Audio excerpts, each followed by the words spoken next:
The night my family disowned me, it wasn't raining. That's what I remember most. No thunder. No dramatic storm. Just a quiet evening that made their words feel even colder.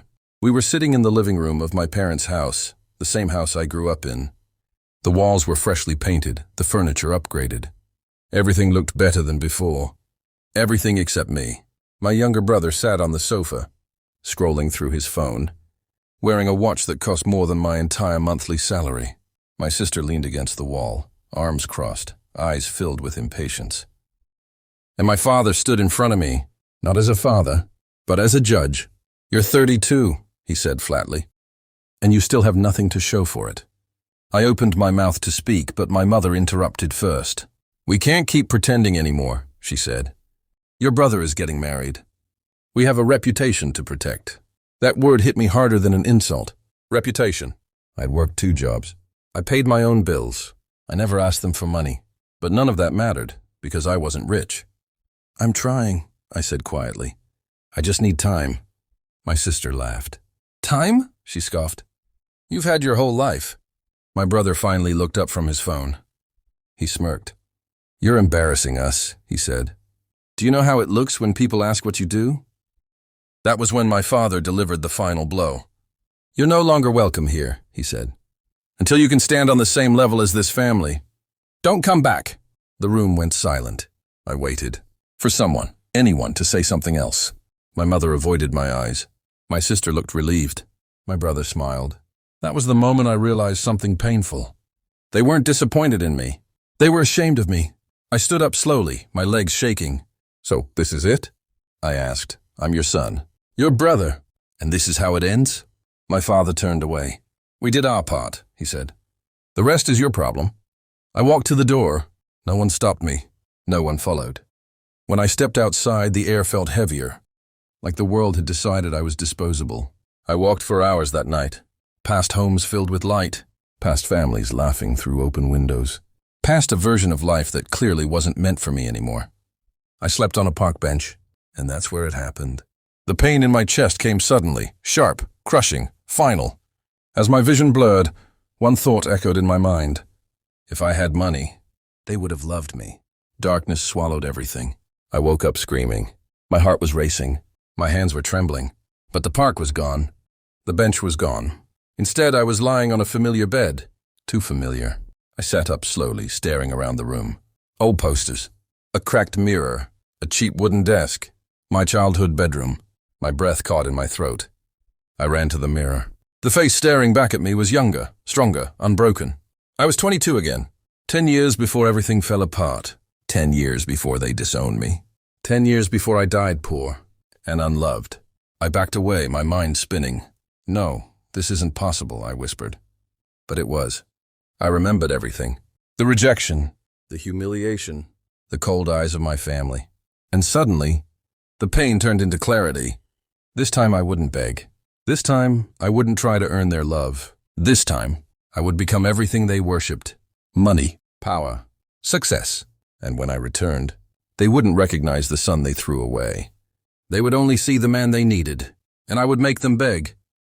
Chapter 2. I stopped chasing love and started chasing power. 10 years back, I was timid, poor, and invisible. But now, with the memory of my future self, I had a plan. The first morning after Rebirth, I didn't rush to my parents. I didn't beg. I didn't try to explain. I walked through my small town with purpose, like a man who already knew the world owed him nothing and that he would take everything anyway. The streets were familiar. The corner store where I bought candies as a kid. The park where I used to play. Everything looked smaller now that I knew how big life could be. I stopped in front of the local bank. My reflection in the glass startled me. Younger, yes, but my eyes held the knowledge of the man I would become. The man who would return richer, stronger, untouchable. I smiled. Money had power. Money had respect. And I had 10 years' worth of memory of exactly how to earn both. The next few days blurred into a calculated routine. I applied for a part-time job that I knew would teach me business skills. I avoided childish mistakes. I invested every penny wisely, learning the markets, understanding human nature, and studying the wealthy who once looked down on me. By evening, I would sit in my childhood room, writing down strategies, memorizing contacts, and planning the empire I would one day create. The hardest part wasn't working. It wasn't learning. It wasn't pretending to be invisible again. It was the memory of their faces. My parents' cold eyes, my sister's smirk, my brother's arrogance. They had made me feel worthless. And I carried that feeling like fire in my chest. Every insult, every rejection, every sigh of disappointment became fuel. I told myself, you will see them again. And when you do, they will beg. Weeks passed, yet I never lost focus. I learned to negotiate, to spot opportunities, to turn small wins into momentum. I became disciplined. I became unshakable. And one evening, sitting in my room, I realized something crucial. I wasn't just chasing wealth. I was chasing respect. I wasn't just chasing power. I was chasing validation that they had denied me. But the difference now? I didn't need them to give it, because one day I would return as a man they couldn't ignore. And I would show them that the son they disowned had become the master of his own destiny. The fire in my chest burned brighter than ever. Every slight, every whispered humiliation, every act of rejection, they would all pay, and I would make sure. It hurt to forget me. Chapter 3. Every opportunity became a step toward them. By now, I knew the rules of the game. Life didn't reward kindness or hard work. It rewarded timing, strategy, and the willingness to take what others refused to see. I spent my mornings learning, my afternoons building connections, and my evenings planning how I would transform every opportunity into leverage. Each decision I made was a step toward the day I would return, not as a failed son, but as a man they could never ignore. One afternoon, while working at a modest company in the city, I met him, a seasoned investor with an eye for potential. His office smelled of rich mahogany and expensive leather. I saw my reflection in the glass wall, timid, young, but focused. I pitched an idea I had been refining for months. Small at first, almost insignificant, but my clarity, precision, and knowledge impressed him. "Kid," he said, leaning back in his chair, "you've got vision. I like it." That one line ignited something inside me. The first recognition from someone powerful. It wasn't my family, but it was better. It was proof that I could rise. Over the next few years, I transformed every small connection, every minor success into a platform. I started saving strategically, investing wisely, and building a reputation as a man of intellect and reliability. Every time I succeeded, I remembered their faces, the way they looked at me with disdain, their whispered comments, the sighs of disappointment. That memory was fuel. It drove me harder than ambition alone ever could. I didn't just want money. I wanted respect. I wanted influence. I wanted the power to make them realize that they had thrown away someone who could have changed everything for them. And slowly, steadily it happened. Doors that were once closed to me began opening. Opportunities I never dreamed of started appearing. I started moving in circles that my family could only dream about. I smiled quietly to myself. They had disowned me, ignored me, laughed at me. But every opportunity I seized now brought me closer to a reckoning they couldn't escape. I imagined the moment I would return, lean, confident, in control, standing before them with everything they ever judged me for and more. And in that quiet thought I made a vow. I would not just return. I would return as someone they could never claim to know. Chapter 4. I became the man they could never ignore. Years passed, and every step I took built the man I was meant to become. Each calculated decision, every investment, every handshake, it all led to one inevitable outcome. Power, respect, and wealth they could no longer dismiss. By now I had a small empire of businesses. I was no longer the timid, invisible son they had once scoffed at. My name carried weight in every circle I moved through. People listened when I spoke. Doors opened when I entered. I had become someone they would notice whether they liked it or not. I received an invitation from a local charity gala, a place I knew my family would be. My parents loved social events, especially where appearances mattered.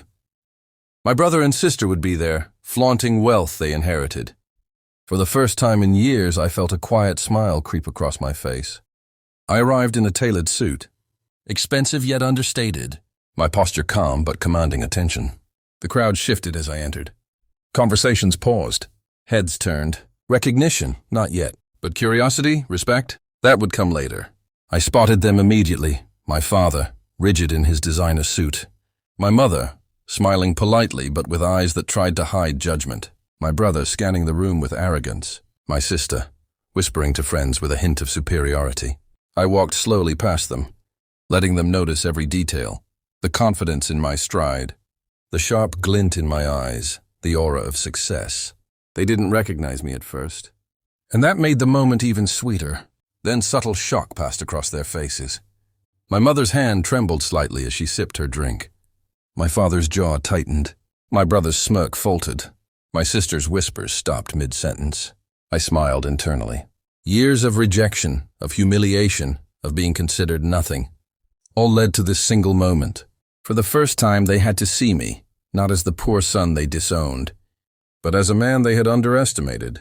I made a vow in that very moment. Every insult they had ever thrown at me, every disregard would be returned tenfold, not with words, but with presence, with success, with undeniable power. And the best part, they wouldn't see it coming until it was too late. Chapter 5. They finally begged, without even realizing it. It didn't happen overnight. It never does. Power, respect, and influence are not gifts. They are earned, meticulously, one choice at a time. By now, my businesses had grown into empires. I controlled assets that once seemed unattainable. Investors sought me out. Clients listened. Every decision I made turned opportunities into dominance. And yet, the most satisfying victories weren't the deals or the money. It was watching them, my family, realize they had underestimated me. It started subtly. A phone call from my mother, polite yet trembling. We heard about your new company." Her voice betrayed fear.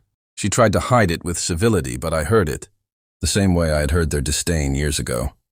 My father's letters came next, carefully worded, distant, trying to appear nonchalant.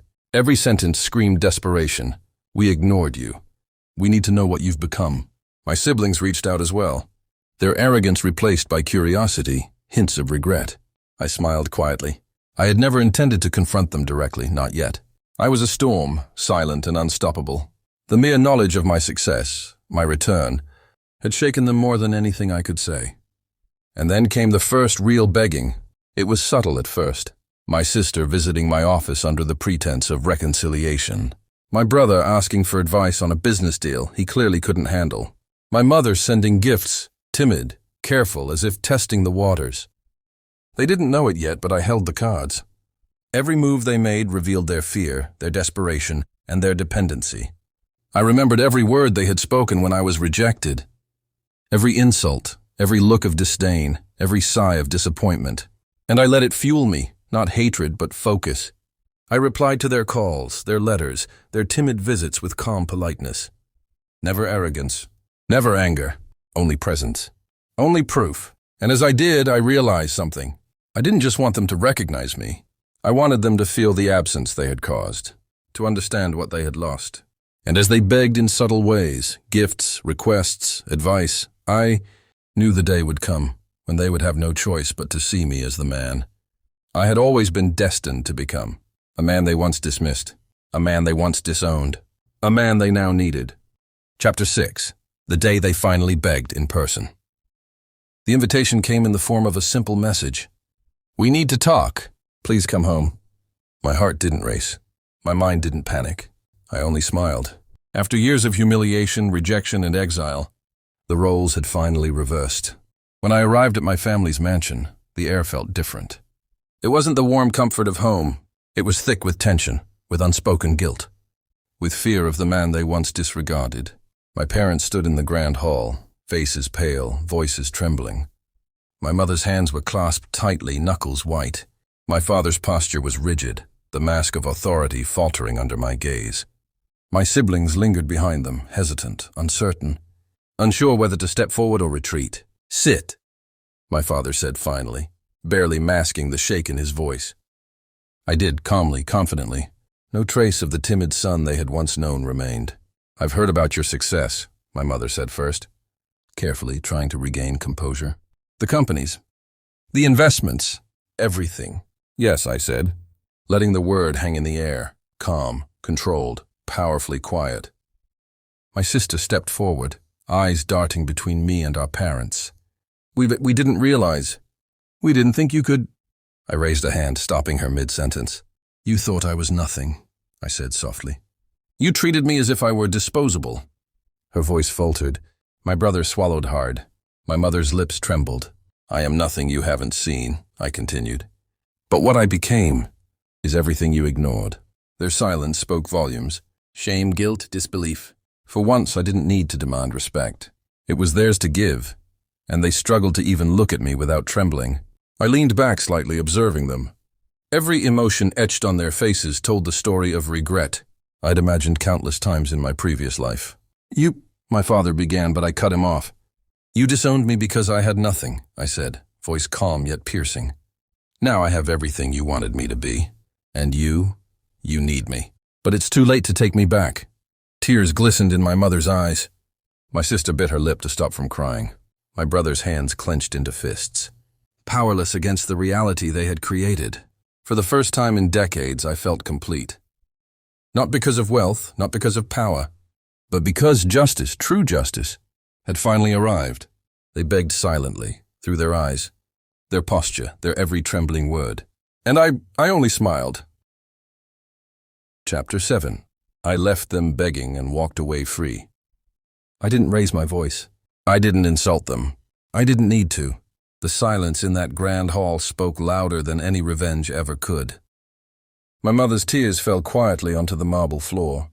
My father stood frozen, the weight of his decisions finally crushing the man he once believed himself to be. My brother and sister avoided my eyes, unable to face the son they had erased.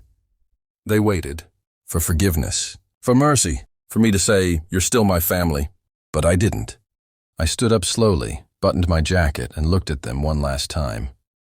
You taught me something important, I said calmly. You taught me that love with conditions isn't love at all. My mother reached out, her voice breaking. Please, we were wrong.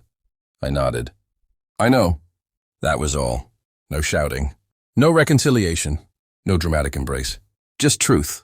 I walked past them, my footsteps echoing through the mansion they once ruled. The same house that had expelled me now felt small. Too small to hold the man I had become. At the door, I paused.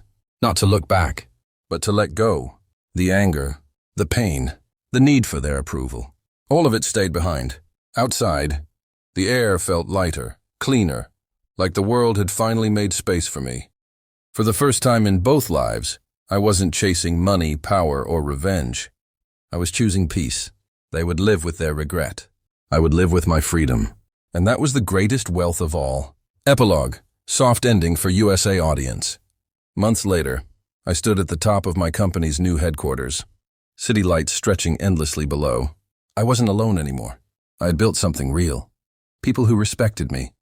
A life that didn't require permission. A future no one could take away. My phone buzzed. A message from my mother. I didn't open it. Some chapters don't need replies. I turned away from the window, smiling softly. The son they disowned had become the man they could never reach. And this time, I wasn't looking back.